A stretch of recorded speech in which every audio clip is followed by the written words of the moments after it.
कहानी नीरू की है। पंजाब की नीरू की शादी दिल्ली के राहुल से होती है। दिल्ली कितना बड़ा शहर है ना, लेकिन आप लोगों का घर तो बहुत छोटा है। हमारे पंजाब में तो ये बड़े बड़े घर होते हैं कि मजा ही आ जाता है। कोई बात नहीं नीरू, मैं भी तुम्हारे लिए बहुत बड़ा मकान बनाऊंगा बहुत जल्दी। नीरू के पिता जहाँ पंजाब के जाने माने व्यापारी थे, वहीं उसका पति राहुल दिल्ली में एक सिंपल नौकरी करता था। माँ, यहाँ तो घी मक्खन इतना महंगा है कि क्या बताऊं। मैं तो तरस ही जाती हूँ घी खाने के लिए। नीरू की माँ को ये सुनकर बहुत दुख होता है। मेरी बेटी को घी नसीब नहीं हो रहा है और ये बहू यहाँ बैठकर घी में शक्कर डाल रही है।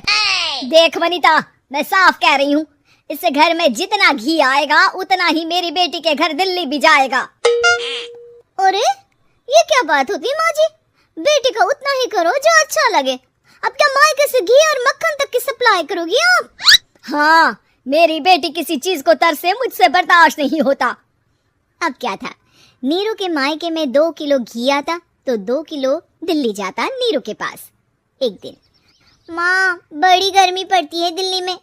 इस घर में तो एक ही एसी है और वो भी ड्राइंग रूम में। सारा परिवार एक ही कमरे में सोता है। हाँ बेटा, वो तो हर घर की कहानी है। यहाँ भी एक ही एसी है। अरे बिल इतना आता है कि क्या बोलूं। तभी वहाँ राकेश आ जाता है। माँ, थोड़ी देर में यहाँ कुछ प्लम्बर आएंगे मेरे कमरे में एसी लगाने, जरा ध्यान से लगवा देना ना माँ। ओए, ऐसे कैसे तेरे कमरे में एसी लगेगा? हाँ हाँ राकेश, एक बार बात तो कर लेता। अरे पापा, वो वनिता को गर्मी में नींद नहीं आती। ड्राइंग रूम में सबके साथ सोने में वो अनकंफर्टेबल है, इसलिए। अरे पूरे परिवार के साथ वहाँ तेरी बहन नीरू भी तो सोती है, वो नहीं हो रही क्या अनकंफर्टेबल? समझ रहा है ना? अगर एसी लगेगा तो एक दिल्ली में तेरी बहन के कमरे में भी लगेगा, तभी तू लगा सकेगा। राकेश वनिता को सारी बात बताता है। वनिता करती भी क्या, मन मारकर बैठ जाती है। माँ, ये लोग ठीक नहीं है, क्या करूं मैं? अरे बेटी, यहाँ आ जा, तू यहाँ आकर रह ले। अरे छोड़ दे ऐसे पति को। कैसे छोड़ दूं माँ? समाज क्या कहेगा, लोग क्या कहेंगे? वैसे भी मेरा एक बेटा है मयंक। अरे हटा बेटा, तेरी उम्र ही क्या है, इतनी परेशान रहेगी तो काम कैसे चलेगा। खैर, बात आई गई हो जाती है। माँ को लगता है कि नीरू ठीक है, तो वहीं नीरू के मन में एक ही लाइन चल रही होती है, यहाँ आजा। माँ ने तो बोल ही दिया है कि यहाँ आजा। बस मयंक थोड़ा सा बड़ा हो जाए, इन गरीबों को छोड़कर मैं वापस माँ के पास ही चली जाऊंगी। वो इसी सोच में बाजार में चल रही थी कि मैम, आपका दुपट्टा जमीन को छू रहा है। नीरू जैसे ही उस लड़की की तरफ देखती है, देखती ही रह जाती है। हाय रे, कितना सुंदर लड़का है ये। अब क्या हुआ? मैंने कहा आपका दुपट्टा। तो खुद ही उठा कर दे दो ना। लड़का समझ जाता है कि नीरू उस पर फिदा हो चुकी है। वो उससे उसका नंबर लेकर चला जाता है। अब क्या था, नीरू और रोहित में लगातार बातें होने लगती है।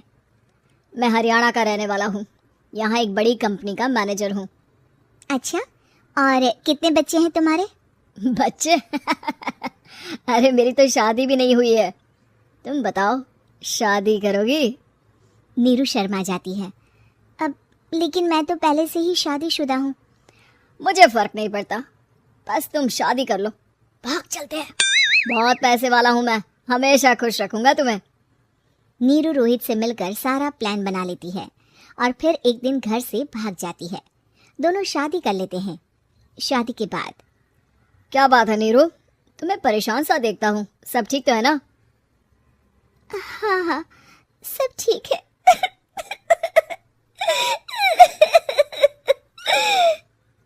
ये कहते कहते ही वो रोने लगती है। अरे क्या हो गया, रो क्यों रही हो? मैंने तुमसे एक बात छुपाई है और वही बात अब मुझे परेशान कर रही है। रोहित, मेरा एक बेटा भी है, उसका नाम मयंक है। क्या बात कर रही हो? ये तुमने मुझे पहले क्यों नहीं बताया? देखो नीरू, मेरी माँ को मैंने ये नहीं बताया है कि तुम शादीशुदा हो। बच्चा मैं मैनेज नहीं कर पाऊंगा। नीरू को समझ में नहीं आता कि वो क्या करे। तुम उस बच्चे को अपनी माँ को क्यों नहीं दे देती? नीरू चुपके से माँ को फोन करती है। माँ, क्या मयंक को तुम रख सकती हो? बेटा मैं राकेश के साथ बात करती हूँ, आखिर घर का बेटा वही है, जो वो बोलेगा। वैसे भी बेटा तूने जो किया है ना, उसके बाद से पूरा घर तेरी बुराई कर रहा है। मैं भी अब किसी से तेरे लिए लड़ नहीं सकती। राकेश बेटा, नीरू ने तो जो किया बहुत ही बुरा किया, लेकिन मैं सोच रही थी कि क्यों ना मयंक को हम यहाँ ले आए। तभी वनीता बोल पड़ती है, वाह जी, ऐसे कैसे यहाँ ले आए? यहाँ क्या भंडारा भरा है? और जिस बच्चे की माँ ने नहीं सोचा, उसके लिए हम क्यों सोचे? नीरू को एक बार तो अपने बच्चे के बारे में सोचना चाहिए था ना। अरे लेकिन तेरे पास भी तो लड़का नहीं है ना वनीता। माँ, वनीता ठीक बोल रही है। कल को वो बड़ा होकर इसी घर का हिस्सा मांगेगा तो हम क्या करेंगे? माँ कहती भी तो क्या, वो चुप रह जाती है। वहीं नीरू का पहला पति कहता है, माँ